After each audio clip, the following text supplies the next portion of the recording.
Business results through concentration.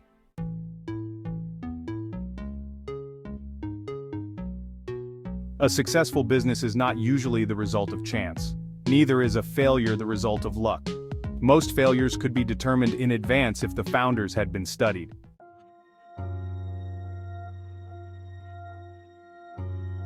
It is not always possible to start a money-making business at the start. Usually a number of changes have to be made. Plans do not work out as their creators thought they would. They may have to be changed a little, broadened it may be here and there. And as you broaden your business, you broaden your power to achieve. You gain an intense and sustained desire to make your business a success.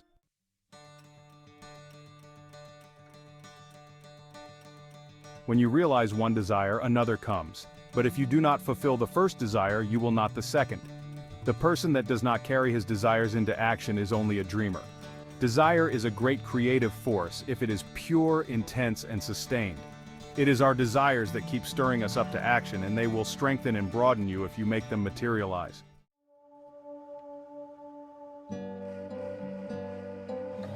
We become masters of business by learning to do well whatever we attempt. The man that has a thorough knowledge of his business can of course direct it much more easily and skillfully than the man who lacks that knowledge.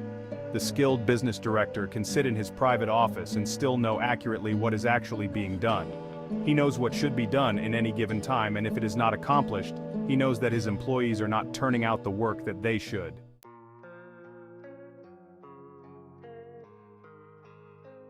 Business success depends on well-concentrated efforts. You must use every mental force you can master. The more these are used, the more they increase.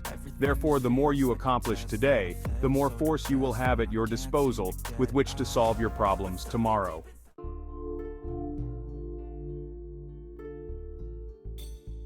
If you are working for someone else today and wish to start in a business for yourself, think over carefully what you would like to do.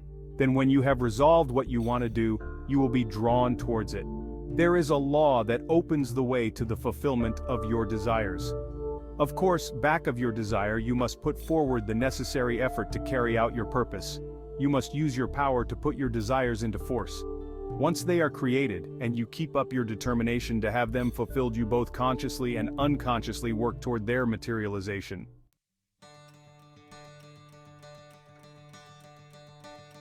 Set your heart on your purpose, concentrate your thought upon it, direct your efforts with all your intelligence, and in due time you will realize your ambition.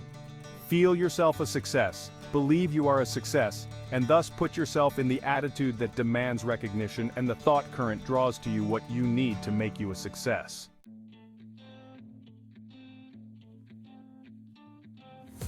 Don't be afraid of big undertakings. Go at them with grit, and pursue methods that you think will accomplish your purpose. You may not at first meet with entire success, but aim so high that if you fall a little short, you will still have accomplished much.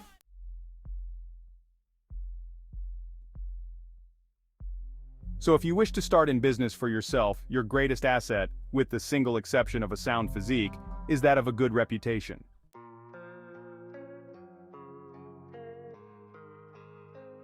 A successful business is not hard to build if we can concentrate all our mental forces upon it. It is the man that is unsettled because he does not know what he wants that goes to the wall. We hear persons say that business is trying on the nerves, but it is the unsettling elements of fret and worry and suspense that are nerve exhausting and not the business.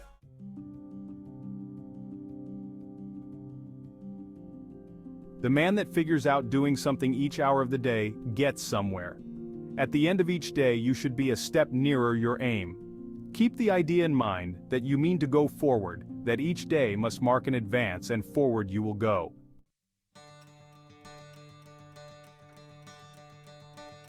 Even brilliant men's conceptions of the possibilities of their mental forces are so limited and below their real worth that they are far more likely to belittle their possibilities than they are to exaggerate them. You don't want to think that an aim is impossible because it has never been realized in the past. Every day someone is doing something that was never done before.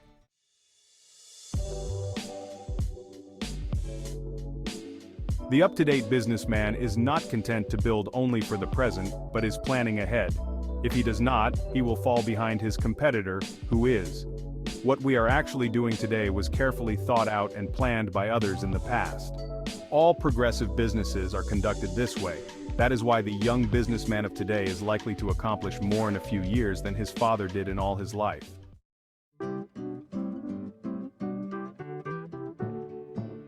There is no reason why your work or business should fag you out. When it does, there is something wrong. You are attracting forces and influence that you should not, because you are not in harmony with what you are doing. There is nothing so tiring as to try to do the work for which we are unfitted, both by temperament and training. Each one should be engaged in a business that he loves. He should be furthering movements with which he is in sympathy. He will then only do his best work and take intense pleasure in his business.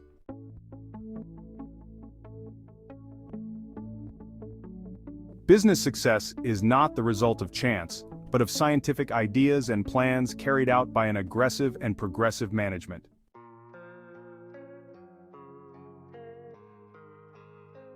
Use your mental forces so that they will grow and develop. Remember that everything you do is the result of mental action. Therefore, you can completely control your every action. Nothing is impossible for you. Don't be afraid to tackle a difficult proposition. Your success will depend upon the use you make of your mind. This is capable of wonderful development. See that you make full use of it, and not only develop yourself, but your associates.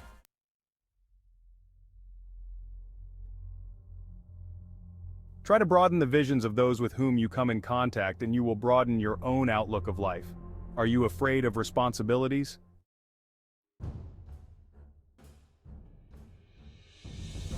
Are you afraid of responsibilities? In order for the individual soul to develop, you must have responsibilities. You must manifest the omnipotence of the law of supply. The whole world is your legitimate sphere of activity. How much of a conqueror are you? What have you done? Are you afraid of responsibility, or are you ever dodging, flinching, or sidestepping it? If you are not a real man. Your higher self never winces, so be a man, and allow the powers of the higher self to manifest, and you will find you have plenty of strength and you will feel better when you are tackling difficult propositions.